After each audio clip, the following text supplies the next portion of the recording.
when we think about knee pain, especially when we're running, we typically, you're gonna have that knee pain on the inside of your knee.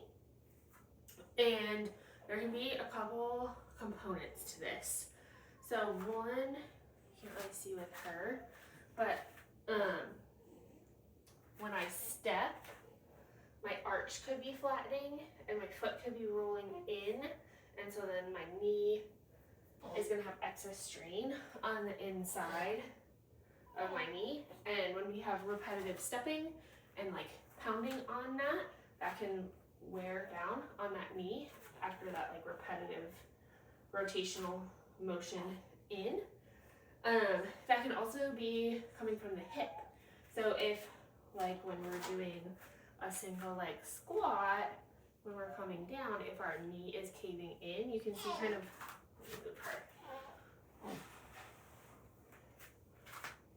you can see if I'm doing a single leg squat and coming down, I need to control my foot from caving in at both my foot and at my hip.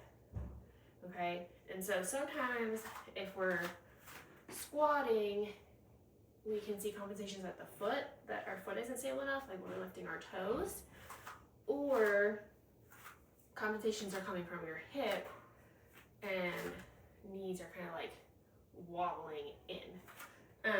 Now those are like exaggerated, but if you ever feel like your toes are coming up off your squat, off the ground when you're squatting, or your knees are caving in, those are both signs that you don't have good control against that internal rotation of kind of like your whole leg. So let's do a couple things that we can kind of like retrain your motor patterns to work more on that like external rotation and controlling that internal rotation motion. So one thing we can do is if you have, well, let's start here, because I think we did this one in clinic. So if you have a foam roller and you put one foot up on the wall, put that foam roller down, and you hinge forward at your hips, you're gonna do that airplane kind of motion. So you're coming here, rotating in, lengthening through that glute, and then come out of it. So we're working some internal rotation here of your hip and pelvis, and then external rotation here, keeping rib cage stacked over your pelvis the whole time. Rotate in and out. Are you smiling?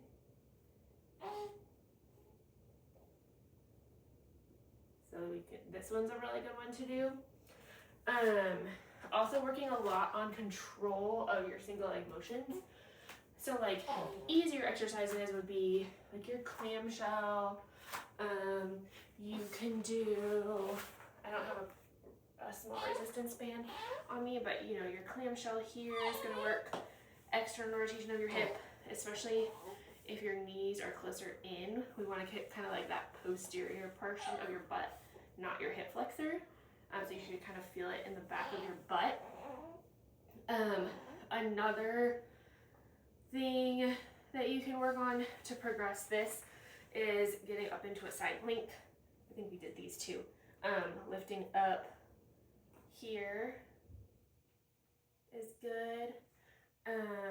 You can also take your foam roller and instead of externally rotating by lifting here, you can put your foam roller in front and keeping contact with both legs on the foam roller.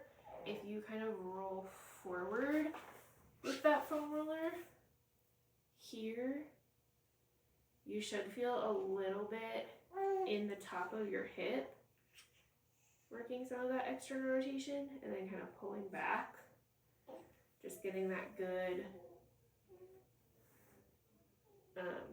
internal and external rotation of the pelvis. Here and back. probably would feel this kind of on that. I'm kind of feeling it on the top of my leg, or the outer portion of my leg here. That's kind of an easier version of like your airplane. Okay, and then working into controlling against internal rotation in single leg movements. You can take a long skinny band and anchor it against, like, put a couple heavy weights and get it anchored well. And then you can make it kind of resist you. So you have to resist, or pull you in, so you have to resist against it.